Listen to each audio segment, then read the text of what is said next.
Magandang araw mga amo at welcome sa Kali Topics. Sa video na to ay magkokomento tayo patungkol po dito sa mga bagong kaganapan sa kaso ni Pastor Quebuloy. So, hindi lang po natin alam kung kailan mag-uumpisa yung gagawing Senate inquiry ng Senado dito sa kaso ni Pastor Quebuloy at syempre ang mangunguna rito ay si Senator Risa Hontiveros at inaasahan natin na ang unang bigwas ika nga ay si Senator Risa Hontiveros ang gagawa. So, patungkol po dito sa nangyari kay Pastor Quebuloy, marami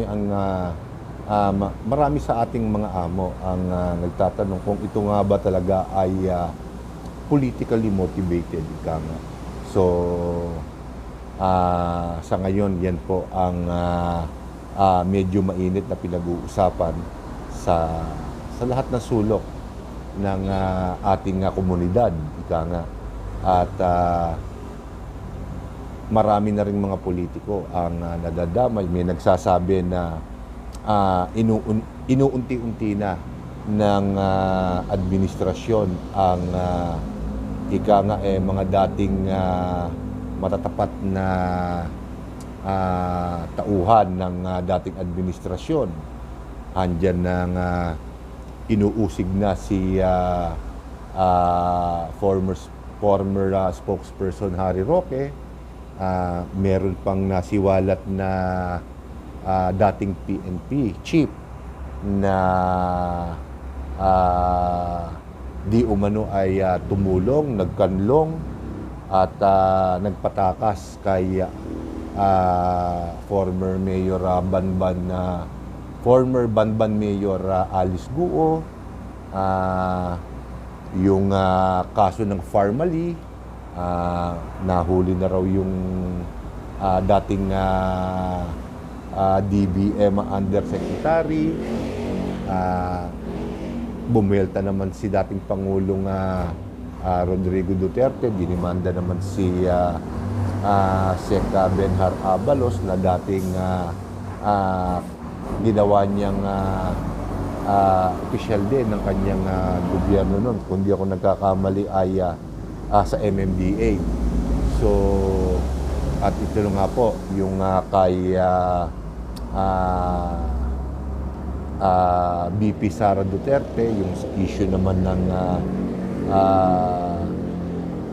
confidential fund. So lahat yan gagawa natin ng video, pero kaya ko lamang po binanggit dahil mas mabigat ang nangyari ngayon kay Pastor Quebuloy, dahil alam naman po natin na si Pastor Quebuloy ay spiritual advisor ni dating Pangulong Rodrigo Duterte nung sila pa po ang nasa poder. At ika nga si Pastor Quebuloy ang isa sa mga malalaking isda na nabingwit ng administrasyon at well, siguro in the long run ay magamit na ika nga panggiba sa mga Duterte. Kasi may mga naririnig din po tayo na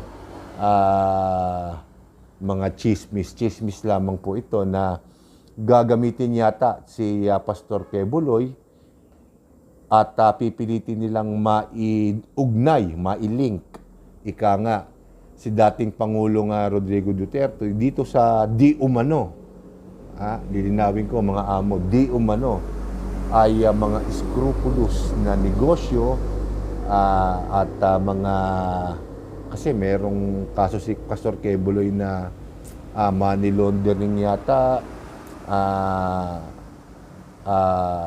illegal trafficking, human trafficking, meron pang panggagahasa. So parang gusto nilang madikit si dating Pangulong Rodrigo Duterte dito sa kaso ni Pastor Quebuloy para masiraan siya dahil malapit na ang eleksyon, midterm election, at syempre pipilitin ng Duterte camp, ika nga, na makabuo ng senatorial slate na ilalaban nila sa mamanukin ng administrasyon para sa 2025 midterm election. So lahat daw po ng nangyayari ayon sa mga ibang may sariling komento, may sariling opinion na lahat ng ito ay gagamitin para masiraan si dating Pangulong Rodrigo Duterte, si Vice President Sara Duterte, at ang kanilang mga mamanukin para ika nga masolido ng administrasyon ang 2025 national election. So, kung ako naman po ang tatanungin ninyo, syempre, meron din pong parang anggulo na ganun. May anggulo na ganun na politika ang dahilan. Pero baka po nakakalimutan natin na may mga totoong tao, may mga totoong ika nga di umano mga biktima na nagdidemanda kay Pastor Quebuloy. Totoo man o hindi, may mga taong pangkaraniwan lamang ang direktang involved dito sa kaso ni Pastor Quebuloy at nakakalungkot kung ang kaso na to ay gagamitin lamang para sa politika, ika nga, hindi ho ba? Pagka nagkaganon, hindi hustisya.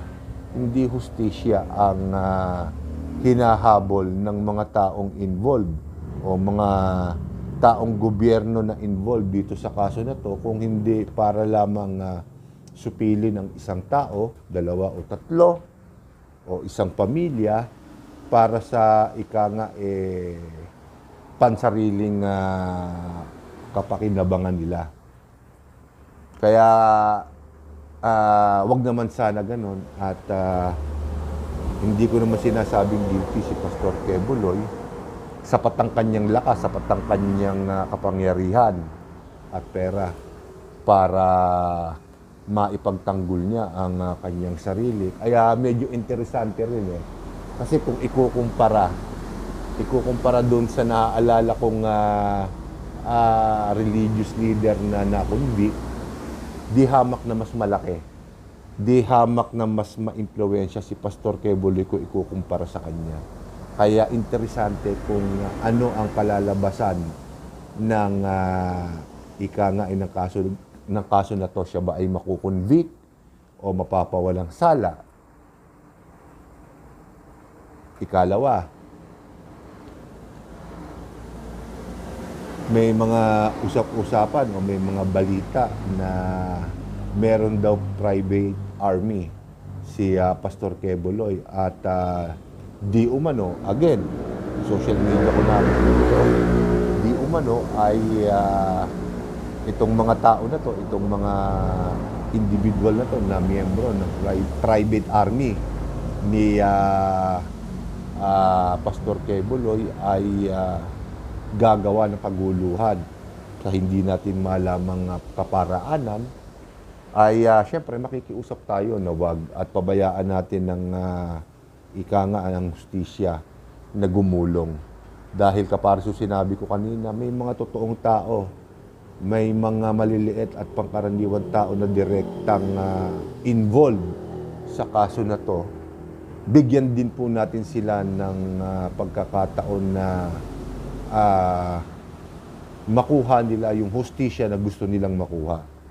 Dahil kung gagawa po tayo ng kaguluhan, i-address ko to dito sa mga, kung meron man private army si Pastor Quebuloy, isipin nyo muna po na baka may madamay na inosente. Kung ang inyong leader ay talagang sa Diyos, hindi niya kayo gagamitin para gumawa ng marahas. At kung si Pastor Quebuloy naman, siguro kung ako ang nasa kalagayan ni Pastor Quebuloy, hindi ko naman din iuutos yun. At iuutos ko na lang na ipagdasal niyo ako na malampasan ko to. Itong mga pagsubok na to. Ganun, kung ako si Pastor Quebuloy. Pero kung magkakaroon ng kaguluhan, may madadamay na inosenteng tao, at malalaman natin na ang involved ay ang private army ni Pastor Quebuloy, mangangahulugan ito sa maraming Pilipino na siya talaga ay may sala. Wag niyong ibigay yung pagkakataon na yon sa mga tao umuusig kay Pastor Quebuloy. Pabayaan niyo ang batas, kumuha kayo ng magaling na abogado, kaya naman ninyo. May impluwensya naman kayo, may mga matataas na may mga matataas na tao sa gobyerno na nakasuporta kay Pastor Quebuloy. So, huwag naman sanang magkagulo. Pabayaan natin yung gumulong itong proseso na to.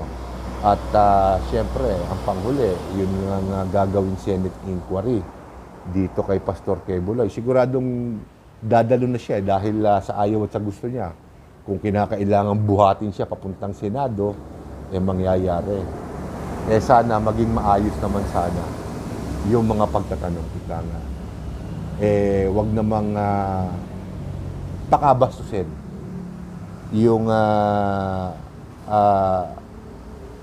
tao si Pastor Quebuloy. Kasi nakikita ko, kapwaris nung huling video ko, ay in-address ko yung mga pamamaraan ng pagtatanong ng mga senador at mga kongresista. Malamang pati sa kongreso dumalo rin si Pastor Quebuloy. Siyempre, magpapasikat ng Senado, magpapahuli ba ang kongreso? Siyempre, hindi din. So, napakatagal na proseso ang pagdadaanan nito. Ang hiling ko lang ay maging edukadong tao kayo. Kayong mga iginagalang naming mambabatas. Ipakita nyo yung tamang paraan ng pagtatanong. Kasi doon sa mga nakalipas na hearing, pagka individual na tao lamang ang tinatanong, sa pakiramdam ko, sa pagpandinig ko, sa nakikita ko, halos laitin nyo yung mga taong hindi sumasagot sa direktang sa inyong tanong. Halos laitin nyo ang pagkatao. Kulang na lang, laitin nyo talaga yung pagkatao.